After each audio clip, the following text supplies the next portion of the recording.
Hello everyone, this is Majnu. Welcome back to Elif knowledge.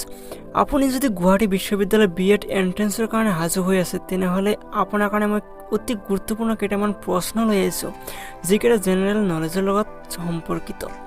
তো বন্ধু বান্ধৱীসকল, পলম নকৰাকৈ আমি ভিডিঅ'টো আৰম্ভ কৰিবলৈ লৈছোঁ। তো ভিডিঅ'টো আৰম্ভ কৰাৰ আগতে আপোনালোক সকলোলৈ এটা সৰু অনুৰোধ, যদি ভিডিঅ'টো ভাল লাগে তেনেহ'লে নিশ্চয় লাইক কৰিব আৰু যদি চেনেলটো নতুনকৈ আহিছে চেনেলটো ছাবস্ক্ৰাইব কৰি ল'বলৈ নাপাহৰিব। তো বন্ধু বান্ধৱীসকল, পলম নকৰাকৈ বলক আমি আজিৰ ভিডিঅ'টো আৰম্ভ কৰোঁ। আজিৰ ভিডিঅ'টোৰ প্ৰথম প্ৰশ্নটো হৈছে how many states of India are coastal, অৰ্থাৎ ইয়াত সুধিছে যে ভাৰতৰ কিমানটা ৰাজ্য উপকূলীয় ৰাজ্য। তো ইয়াত আপোনাৰ 4টা অপশ্যন দি আছে। অপশ্যন এ দি আছে 7, অপশ্যন বি দি আছে 8, অপশ্যন চি দি আছে 9 আৰু অপশ্যন ডি দি আছে 12। তো ইয়াৰে শুদ্ধ উত্তৰটো আপোনালোক বাছি উলিয়াব লাগে।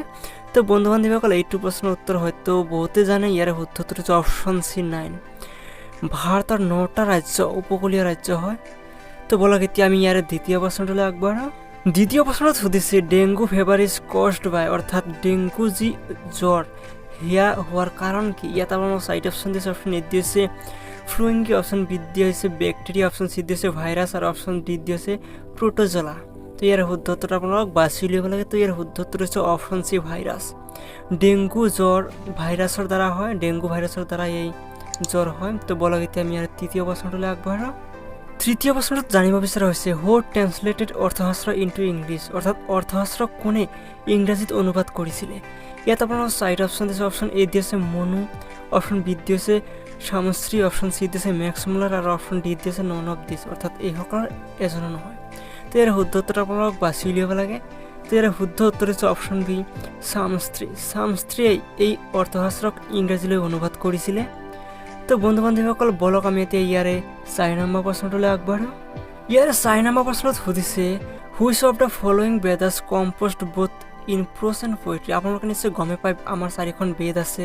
তো ইয়াৰে কোনটো বেদ কবিতা আৰু গল্প উভয়ৰে সংমিশ্ৰণ। ইয়াত আপোনাৰ 4টা অপশ্যন দিছে। অপশ্যন এ দিছে ঋগ্বেদ, অপশ্যন বি দিছে সামবেদ, অপশ্যন চি দিছে যজুৰ্বেদ আৰু অপশ্যন ডি দিছে অথৰ্ববেদ। তো ইয়াৰ শুদ্ধ উত্তৰটো আপোনালোক বাছি উলিয়াব লাগে। তো ইয়াৰ শুদ্ধ উত্তৰটো হয়তো সকলোৱে জানে। ইয়াৰ শুদ্ধ উত্তৰ হৈছে অপশ্যন চি যজুৰ্বেদ। যজুৰ্বেদটো প্ৰ'জ আৰু পয়েট্ৰি উভয়ৰে সংমিশ্ৰণ। তো বন্ধু বান্ধৱীসকল, বলক আমি এতিয়া ইয়াৰে 5 নম্বৰ প্ৰশ্নটোলৈ আগবাঢ়ো। তো ইয়াৰে 5 নম্বৰ প্ৰশ্নটোত জানিব বিচৰা হৈছে বুদ্ধছ অৰিজিনেল নাম ৱাজ। ইয়াত সুধিছে গৌতম বুদ্ধ যি আছিল তেখেতৰ প্ৰকৃত নাম কি আছিলে। তো ইয়াৰে শুদ্ধ উত্তৰ আপোনালোক বাছি উলিয়াব লাগে। আপোনালোকক 4টা অপশ্যন দিছে। অপশ্যন এ দিছে মনু, অপশ্যন বি দিছে সুবোধনা, অপশ্যন চি দিছে নীতিপাল আৰু অপশ্যন ডি দিছে সিদ্ধাৰ্থ। তো আশা কৰোঁ এইটো প্ৰশ্নৰ উত্তৰ সকলোৱে নিশ্চয় গম পায়। ইয়াৰে শুদ্ধ উত্তৰ হৈছে অপশ্যন ডি সিদ্ধাৰ্থ। গৌতম বুদ্ধ সিদ্ধাৰ্থ নামৰ পৰাই পৰৱৰ্তী সময়ত তেখেতৰ নাম গৌতম বুদ্ধলৈ পৰিৱৰ্তিত হৈছিলে তেখেতৰ কলাকৃষ্টিৰ কাৰণে। তো বলক এতিয়া আমি ইয়াৰে 6 নম্বৰ প্ৰশ্নটোলৈ আগবাঢ়োঁ। ইয়াৰে 6 নম্বৰ প্ৰশ্নটো অতিকৈ গুৰুত্বপূৰ্ণ। ইয়াত জানিব বিচৰা হৈছে in which language the autobiography of M K Gandhi is originally written. আপোনালোকে নিশ্চয় গমেই পায় এম কে গান্ধী অৰ্থাৎ মোহনদাস কৰমচন্দ গান্ধীৰ যি আত্মজীৱনী সেইটো মহাত্মা গান্ধীয়ে লিখিছিলে। আৰু ইয়াত সুধিছে যে কোনটো ভাষাত লিখিছিলে।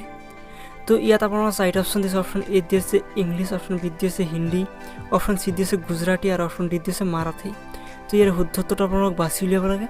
তো ইয়াৰ শুদ্ধ উত্তৰটো হৈছে অপশ্যন চি গুজৰাটী। গান্ধীজীয়ে তেখেতৰ আত্মজীৱনী গুজৰাটী ভাষাতে লিখিছিলে আৰু তেখেতৰ আত্মজীৱনীখনৰ নাম আছিলে মাই এক্সপেৰিমেণ্ট উইথ ট্ৰুথ, অৰ্থাৎ মোৰ সত্য অন্বেষণৰ কাহিনী। তো বলক এতিয়া আমি ইয়াৰে 7 নম্বৰ প্ৰশ্নটোলৈ আগবাঢ়োঁ। ইয়াৰে 7 নম্বৰ প্ৰশ্নটোত জানিব বিচৰা হৈছে who was known as the iron man of India, অৰ্থাৎ ভাৰতৰ লৌহ মানৱ বুলি কাক জনা যায় বা কোৱা হয়। ইয়াত আপোনালোকৰ 4টা অপশ্যন দিছে। অপশ্যন এ দিছে জৱাহৰলাল নেহৰু, অপশ্যন বি দিছে সুভাষ চন্দ্ৰ বোস, অপশ্যন চি দিছে মহাত্মা গান্ধী আৰু অপশ্যন ডি দিছে চৰ্দাৰ বল্লভভাই পেটেল।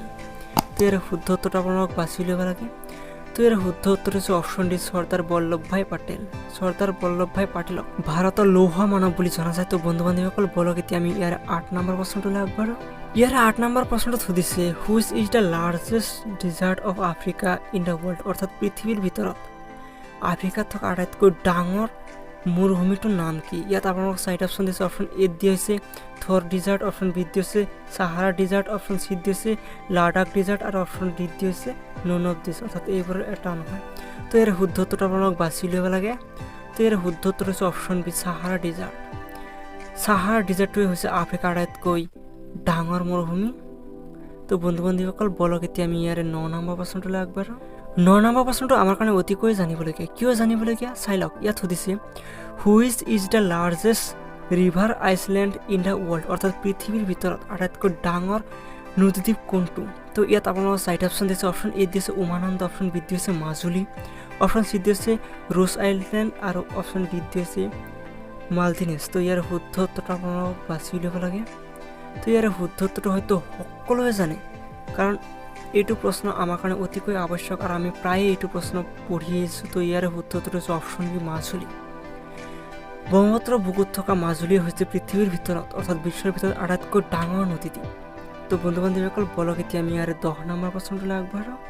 ইয়াৰে 10 নম্বৰ প্ৰশ্নটোত জানিব বিচৰা হৈছে who was surnamed the father of history. ইয়াত সুধিছে যে ফাদাৰ অফ হিষ্টৰী অৰ্থাৎ ইতিহাসৰ পিতৃ বুলি কাক জনা যায়। তো ইয়াত আপোনাৰ 4টা অপশ্যন দিছে। অপশ্যন এ দিছে হিৰোডোটাছ, অপশ্যন বি দিছে কে আসিফ, অপশ্যন চি দিছে এডলফ হিটলাৰ আৰু অপশ্যন ডি দিছে নন অফ দিছ, অৰ্থাৎ এইসকলৰ এজন নহয়। তো ইয়াৰে শুদ্ধ উত্তৰটো আপোনালোক বাছি উলিয়াব লাগে। তো ইয়াৰ শুদ্ধ উত্তৰটো হৈছে অপশ্যন এ হিৰোডোটাছ। হিৰোডোটাছকে আমি ফাদাৰ অফ হিষ্টৰী অৰ্থাৎ ইতিহাসৰ পিতৃ বুলি জানো। তো বন্ধু বান্ধৱীসকল বলক আমি এতিয়া ইয়াৰে 11 নম্বৰ প্ৰশ্নটোলৈ আগবাঢ়ো। ইয়াৰে 11 নম্বৰ প্ৰশ্নটো অতিকৈ গুৰুত্বপূৰ্ণ। ইয়াত সুধিছে in which country did tea originated. ইয়াত সুধিছে যে কোনখন দেশত চাহৰ উৎপত্তি হৈছিলে বা আৱিষ্কাৰ হৈছিলে। ইয়াত আপোনালোকৰ 4টা অপশ্যন দিছে। অপশ্যন এ দিছে ইণ্ডিয়া, অপশ্যন বি দিছে চাইনা, অপশ্যন চি দিছে ব্ৰাজিল আৰু অপশ্যন ডি দিছে অষ্ট্ৰেলিয়া। তো এইটো প্ৰশ্নৰ উত্তৰ বেছিভাগ ছাত্ৰ ছাত্ৰীয়ে ভুল কৰে, কাৰণ ইয়াত আপোনালোকক কৈ থৈ দিওঁ ইণ্ডিয়া যিটো এইটো আটাইতকৈ বেছি উৎপাদন কৰা দেশ, কাৰণ ইণ্ডিয়াতে চাহ আটাইতকৈ বেছি উৎপাদন হয়, কিন্তু এই চাহৰ উৎপত্তি হৈছিলে চাইনাত। অপশ্যন বি হৈছে এইটো প্ৰশ্নৰ শুদ্ধ উত্তৰ। তো বন্ধু বান্ধৱীসকল এনে প্ৰশ্নবোৰ আমি প্ৰায় ভুল কৰি থৈ হয়তো ভালকৈ জনা আৱশ্যক। তো বলক এতিয়া আমি ইয়াৰে 12 নম্বৰ প্ৰশ্নটোলৈ আগবাঢ়ো। ইয়াৰে 12 নম্বৰ প্ৰশ্নত জানিব বিচৰা হৈছে which is the main oil field of Assam, অৰ্থাৎ অসমৰ মূল তৈলক্ষেত্ৰ কোনখন। তো ইয়াত আপোনাৰ 4টা অপশ্যন দিছে। অপশ্যন এ দিছে নুমলীগড়, অপশ্যন বি দিছে নামপুৰ, অপশ্যন চি দিছে বঙাইগাঁও আৰু অপশ্যন ডি দিছে ডিগবৈ। তো আশা কৰোঁ এইটো প্ৰশ্নৰ উত্তৰ হয়তো সকলোৱে জানে। ইয়াৰ শুদ্ধ উত্তৰ হৈছে অপশ্যন ডি ডিগবৈ। ডিগবৈকে আমি অসমৰ আটাইতকৈ ডাঙৰ বা মেইন অইল ফিল্ড বুলি জানো, আৰু অসমৰ আটাইতকৈ ডাঙৰ তেল শোধনাগাৰটো ডিগবৈতে অৱস্থিত। তো বলক এতিয়া আমি ইয়াৰ 13 নম্বৰ প্ৰশ্নটোলৈ আগবাঢ়ো। ইয়াৰে 13 নম্বৰ প্ৰশ্নটোত জানিব বিচৰা হৈছে which state of north east is known as Scotland of east. ইয়াত সুধিছে যে উত্তৰ পূৰ্বাঞ্চলৰ কোনটো ৰাজ্যক স্কটলেণ্ড অফ ইষ্ট বুলি জনা যায়। তো ইয়াত আপোনাৰ 4টা অপশ্যন দিছে। অপশ্যন এ দিছে আছাম, অপশ্যন বি দিছে অৰুণাচল প্ৰদেশ, অপশ্যন চি দিছে মণিপুৰ আৰু অপশ্যন ডি দিছে মেঘালয়। তো ইয়াৰ শুদ্ধ উত্তৰটো আপোনালোক বাছি উলিয়াব লাগে। তো এইটো প্ৰশ্নৰ উত্তৰ হয়তো সকলোৱে জানে। ইয়াৰ শুদ্ধ উত্তৰ হৈছে অপশ্যন ডি মেঘালয়। মেঘালয়ৰ শ্বিলঙৰ কাৰণে আমি এই মেঘালয়ক স্কটলেণ্ড অফ ইষ্ট বুলি জানো। তো বন্ধু বান্ধৱীসকল বলক এতিয়া ইয়াৰে 14 নম্বৰ প্ৰশ্নটোলৈ আগবাঢ়ো। 14 নম্বৰ প্ৰশ্নটো একেবাৰে সহজ। ইয়াত সুধিছে which is the largest ocean in the world, অৰ্থাৎ ইয়াত সুধিছে বিশ্বৰ ভিতৰত আটাইতকৈ ডাঙৰ মহাসাগৰ কোনটো। ইয়াত আপোনালোকৰ 4টা অপশ্যন দিছে। অপশ্যন এ দিছে দ্য ইণ্ডিয়ান, অপশ্যন বি দিছে দ্য পেচিফিক, অপশ্যন চি দিছে দ্য আৰ্টিক আৰু অপশ্যন ডি দিছে দ্য এটলাণ্টিক। তো ইয়াৰ শুদ্ধ উত্তৰটো আপোনালোক বাছি উলিয়াব লাগে। তো এইটো প্ৰশ্নৰ উত্তৰটো সকলোৱে জানে। ইয়াৰ শুদ্ধ উত্তৰ হৈছে অপশ্যন বি দ্য পেচিফিক। প্ৰশান্ত মহাসাগৰটোৱে হৈছে বিশ্বৰ ভিতৰত আটাইতকৈ ডাঙৰ মহাসাগৰ। তো বলক এতিয়া আমি এইটোৰ পিছতে লাষ্ট প্ৰশ্নটোলৈ আগবাঢ়ো। 15 নম্বৰ প্ৰশ্নত সুধিছে which one is the fossil fuel. ইয়াত সুধিছে তলত দিয়াবোৰৰ ভিতৰত কোনটো হৈছে এটা জীৱাশ্ম ইন্ধন। তো ইয়াত আপোনাৰ 4টা অপশ্যন দিছে। অপশ্যন এ দিছে গোল্ড, অপশ্যন বি দিছে কয়ল, অপশ্যন চি দিছে লিমষ্টোন আৰু অপশ্যন ডি দিছে বায়'ডিজেল। তো ইয়াৰ শুদ্ধ উত্তৰ আপোনালোক বাছি ল'ব লাগে। তো আশা কৰোঁ এইটো প্ৰশ্নৰ উত্তৰ সকলোৱে গম পায়। তো ইয়াৰ শুদ্ধ উত্তৰ হৈছে অপশ্যন বি কয়ল। কয়লাই হৈছে ইয়াৰে এটা জীৱাশ্ম ইন্ধন। তো বন্ধু বান্ধৱীসকল এইখিনি আছিল আজিৰ আলোচ্য বিষয়। ইয়াত বহুতকেইটা গুৰুত্বপূৰ্ণ প্ৰশ্ন আলোচনা কৰা হৈছে, কাৰণ গুৱাহাটী ইউনিভাৰ্চিটি বিএড এণ্ট্ৰেন্সত কেতিয়াবা এনে প্ৰশ্ন সুধিয়ে থাকে। তো আপুনি যদি গুৱাহাটী বিশ্ববিদ্যালয়ৰ বিএড এণ্ট্ৰেন্সৰ কাৰণে প্ৰিপেয়াৰ হৈছে তেনেহ'লে আপোনাৰ প্ৰয়োজন অনুসৰি ইয়াৰে পৰা প্ৰশ্নবোৰ নিশ্চয় কপিত লিখি ল'ব। তো বন্ধু বান্ধৱীসকল ভিডিঅ'টো কেনেকুৱা লাগিছে নিশ্চয় কমেণ্টত জনাব, আৰু যদি ভিডিঅ'টো ভাল লাগে তেনেহ'লে লাইক কৰিবলৈ নাপাহৰিব, আৰু যদি চেনেলটোলৈ নতুনকৈ আহিছে তো চেনেলত ছাবস্ক্ৰাইব কৰি ল'বলৈ নাপাহৰিব, লগতে আপোনাৰ বন্ধু বান্ধৱীক শ্বেয়াৰ কৰিবলৈ নাপাহৰিব। তো বন্ধু বান্ধৱীসকল আজিলৈ বিদায় লৈছোঁ, ধন্যবাদ।